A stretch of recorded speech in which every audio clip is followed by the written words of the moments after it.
What is going on, everybody? It's the France. We're back again with another The Elestrals Divine Champions live stream reaction video. It's about a 6-minute video, but they're going over 20 cards here, done by the amazing K Cray. This is obviously if you've been going on their social media account and because they've been posting. I'm probably sure this is going to be closed. But let's get into this. I am a little under the weather, if you can't tell.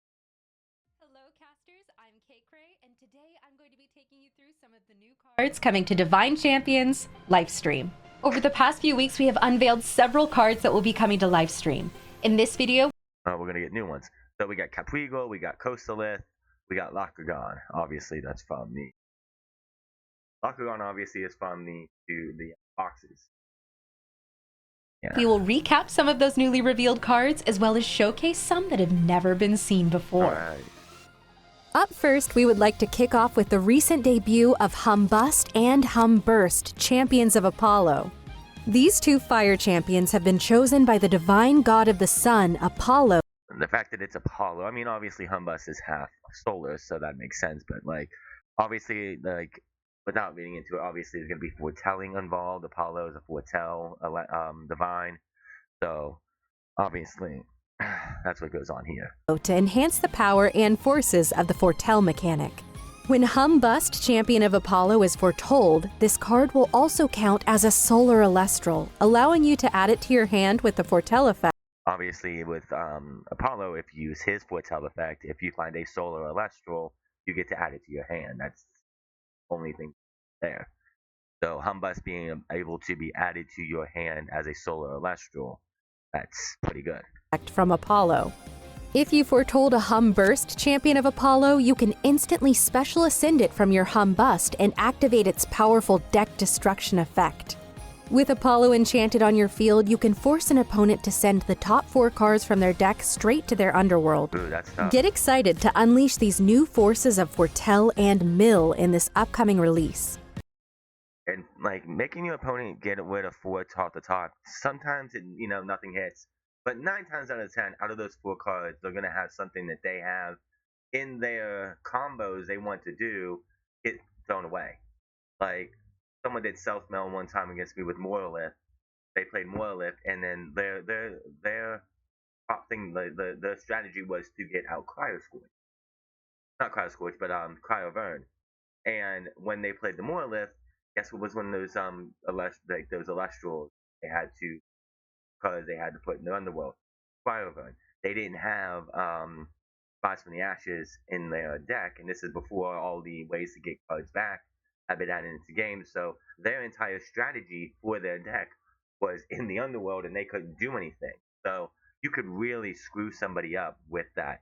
The fact that you're able to get this Humburst onto the field by foretelling, and then costing the opponent 4, like, I honestly don't know if there's any way that you can sit there and say, I make my opponent mill 4, that something isn't going to hurt them later on in the clash. Next up, we're taking a look at some of the newest champions of Demeter, Giraflora and Gigaflora. Giraflora, Champion of Demeter, allows its caster to target the divine goddess Demeter herself, or a champion of Demeter in your underworld, and return it to your hand so long as this Giraflora has the highest defense stat on the field. And I mean, if you're going against 1 cost, it's either you have an Ash Drabbit on the field, or there's not too many 1 costs that are 5 defense. And obviously, if you have the Full-Life Forest on the field, you're going to go to 6 defense. Gigaflora, Champion of Demeter, can provide its caster the ability to search for fellow Demeter champions in your deck to add to your hand. Once per turn, you can special cast a 1-spirit Champion of Demeter in your underworld and then enhance its attack by +3 until the next turn. Oh, wow. This effect can be very beneficial for many Demeter champions, particularly Moss Station, Champion of Demeter. Yeah, I haven't seen this one yet, so that's interesting. This Moss Station features new stats and an all-new effect that allows it to deal piercing damage and re-enchant Gotta love that piercing damage. You don't see too many cards actually do. Earth spirits from your underworld to increase its overall damage further. Watch out for these new Champions of Demeter when Lifestream launches this October. A new Krakid, Champion of Poseidon, was recently revealed. Look at the Krakid with the little itty bitty crown on his head. That's adorable. I like Krakid. I didn't know how good Krakid was until somebody I was playing actually told me how good. This new water champion further supports the power to block unoccupied slots in an opponent's Elestral row, so long as this Crackhead is enchanted on your field. The new Cracking champion of Obviously, Crackhead, it's the original Crackhead prevents an Elestral. It's pretty much a continuous Gorgon's Gaze, normally. So now you're locking up 2, which Chilolotl does that, and I'm pretty sure there's one other, like Solar, that does that as well. It locks down 2 spots. Poseidon takes advantage of these block slots, as it can be special cast to the field if an opponent has at least 2 blocked on their field.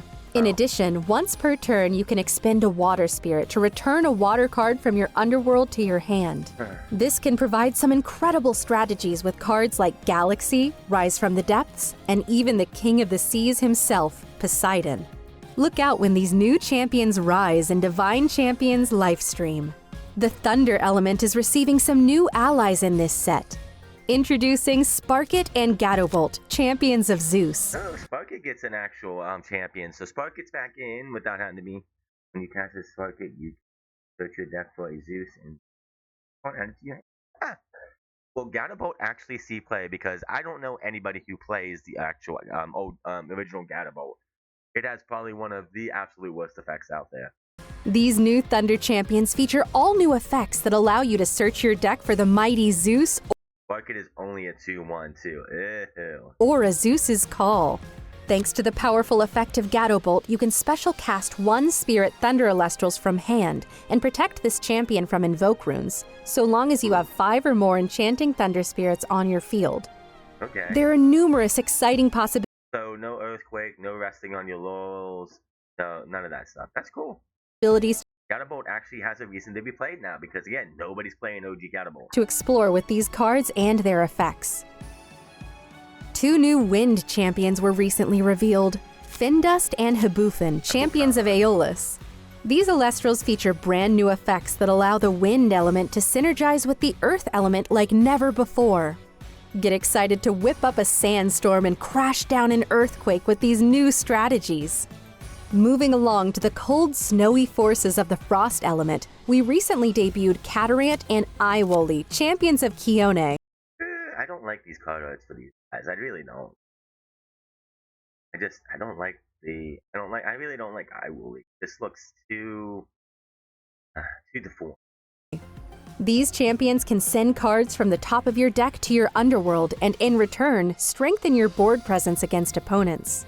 Speaking of the underworld, a new Infrostix champion of Kione has risen from the mountains of Boreas. This Infrostix can special cast the Frost Elestrals targeted by the effects of your Kione. With a powerful 5 defense stat, this elegant Elestral can withstand most attacks, while supporting your Kione's effect and enhancing your board presence. And this is not the only new Frost Elestral that can power up your board presence. Abominursa, champion of Kione, can special ascend itself into the fierce Glaciursa. With a solid 4 attack, this new champion will become a key ally in Ursa decks and allow casters. Bears are just getting better and better. I know Dan from Jump wants to make Bears like a very viable deck, and it's become more viable since Firestorm. And obviously, Abominursa and Glaciursa will be add too. To unleash Glaciursa like never before. Now, let's take a closer look at one of the most powerful Frost runes ever created. Get ready for the sub-zero destruction of Ice Age. Enchant 2 from your field in order to... It's a 3 cost. Destroy each Elestral on you that's not Frost enchant. So obviously this card has no chance of working if it's a Frost mirror match. You're going into like a round in thing and you're going up against like a Blistrix deck or some of the Frost deck, this thing makes have. However, if you're going up against any other element, this thing's gonna be, it's very cost effective because it is 3. You're pretty much giving up 3. You have to have at least a Divine on the field to make. This new Invoke rune can destroy all Elestrals on the field that are not enchanted with a Frost Spirit. There are not many counters to this unstoppable force, so watch out. The only one, this is an Invoke, right? Yeah, the only one so far is Divine Blessing. There are many more Frost cards on the way, so please stay tuned for more updates coming soon. Lastly, we would like to share some details on 2 new counter runes coming to Lifestream: Guardian of Light and Rise from the Shadows. Guardian of Light is a new solar counter rune that can only be played after an opponent declares an attack. You can negate that attack, then heal back 2 solar spirits from your underworld. When one of your Elestrals is destroyed by an opponent, you can cast Rise from the Shadows and special cast that Elestral straight from your underworld with a lunar spirit. These cards are just 2 of the... I mean, the Rise from the Shadows would be interesting because, like, the opponent has a bigger board state than you do, and it's like, oh, they have 2 on the field, you have 1. They attack with 1 and try to go for the other. This obviously would be like, say, they have a 5 attacker and, like, say, Ash Rabbit on the other one. 5 takes out your Elestral, and the Ash Rabbit's going to attack again. You're going to counter that and then bring that other Elestral back. And since that Ash Rabbit is probably lower than that original Elestral, when they go into attack, yeah, they lose the Ash Rabbit. 11 new counter runes coming in Divine Champions 11. Lifestream. We hope you look forward to learning more about all these new runes and their many implications. Before we wrap up this video, we would like to extend a big thank you to some talented content creators who had the privilege of exclusively revealing a brand new card coming in Divine Champions Lifestream. Commander Jamie, Caster's Corner, 1S Plays, and Words. We thank you all for taking the time. Well, technically, Woods put out 2. He got both the Centaur and the Satemba. I wish he would actually show those off. To highlight the amazing new cards you debuted. Stay tuned for more exclusive reveals from some of your favorite Elestrals creators releasing over the next couple of weeks. We look forward to seeing how you all incorporate these new cards into your decks and strategies. That concludes today's showcase. We thank you all for watching. Elestrals Divine Champion. Alright. I do like the fact that they gave us a recap of most of the cards that have been shown off. I missed the 25 days where you get like 5 or 6 cards a day. Come on here, give you reaction, be able to sit there and see what's coming new. I don't like it's like, oh, let's just give it all to all these other content creators who are way bigger than I'm ever going to probably be. And they're able to go out there and just go, well, here you go, or we're just going to put them on X and just throw them off randomly. I'd rather just go out this way and see it this way. Like, oh, here's a 6-minute video. We got through 20 cards.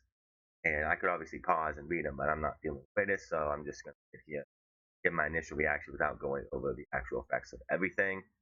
But let me know what you think in the comment section below on the Divine Champions Lifestream, and what is your thoughts on the way they're covering and they're announcing everything so far. Again, I missed the 25 days. We had 25 videos, or 30, whatever the days they wanted to do, of videos of all these cards coming out.